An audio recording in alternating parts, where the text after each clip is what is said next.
Hi, I'm Luke. I'm a general contractor and a small business owner.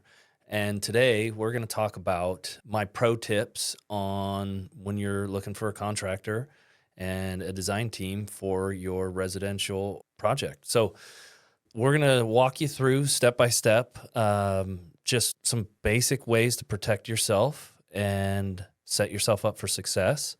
So when we're talking about setting yourself up for success, it's not just, the project gets built.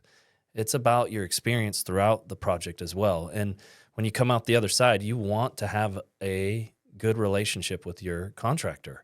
So we're going to go through a couple ways that you can do that.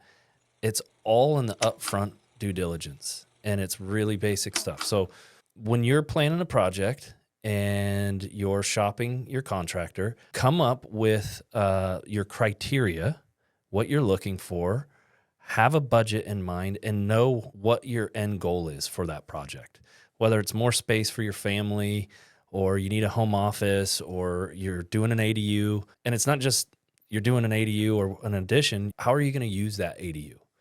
Are you wanting to use it for family, guests, rental income? All those things make a difference. So as your design build team, I would be asking you, what's the goal?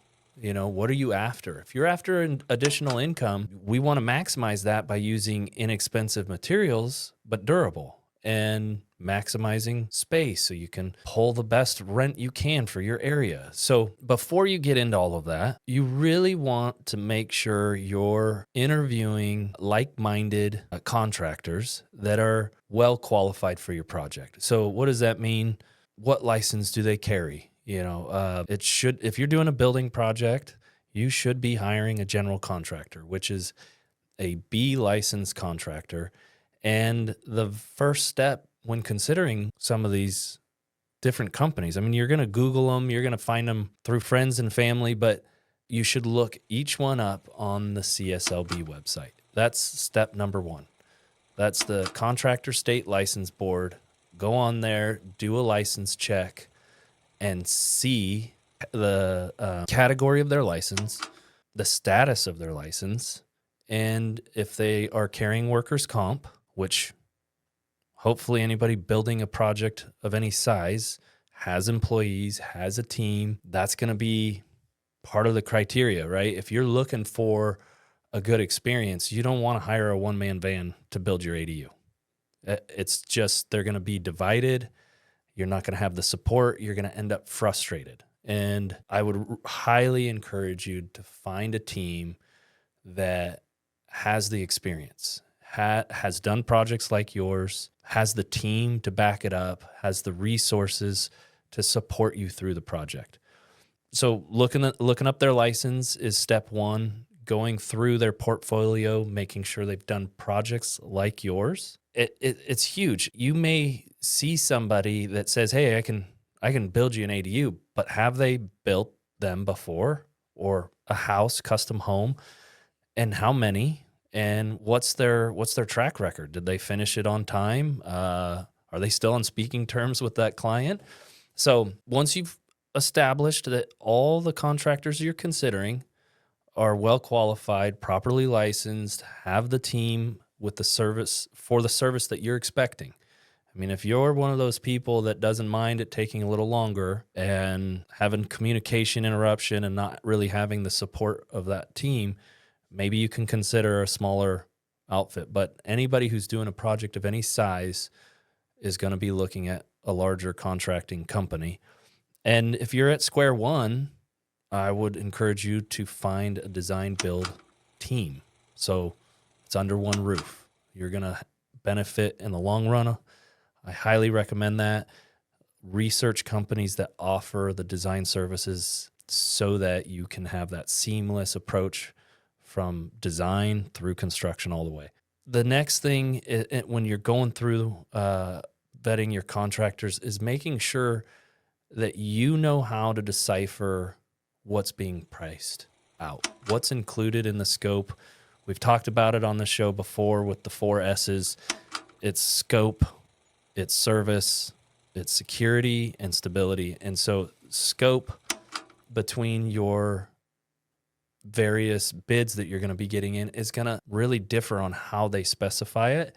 And understanding what's included is so critical. And there are a lot of contractors that can't really tell you what they're including because they just don't have that level of detail. So setting yourself up for success is making sure that you understand if this is your first project or 10th project, it's a different project that you're doing and the scope is going to vary. So make sure that you are getting apples to apples on the format or at least the level of detail. And then references, of course, looking at their work, going and looking at projects they've completed, talking to past clients, and hopefully they have 3 or 4 that are relatively new, recently finished, and then also maybe some older projects, so how's the product holding up. And if you find ones that they've recently finished, if they're still happy, that's a great place to be, because they're usually wore out after the project is over. And if they're willing to work with that guy again right after they finish, that's usually a great sign. And then look at their overall business structure. How are they planning on servicing your project? Are they using subcontractors? Of course, most general contractors are. What do they self-perform? And that team that they bring to your project, you're leveraging all of their years of building and relationships that they've built with vendors and subcontractors. So ask those questions about that team and their process and how they approach the build.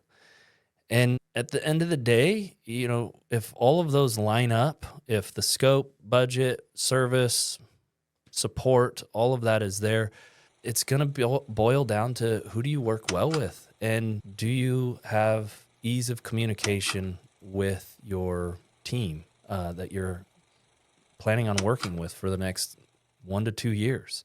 We strive to have empathy and bring an emotional intelligence to the process, understanding what you're going through, that it may be a fun and exciting thing, but it is going to be taxing and stressful. And so you're going to want to make sure you have that open line of communication, like-mindedness with your contractor.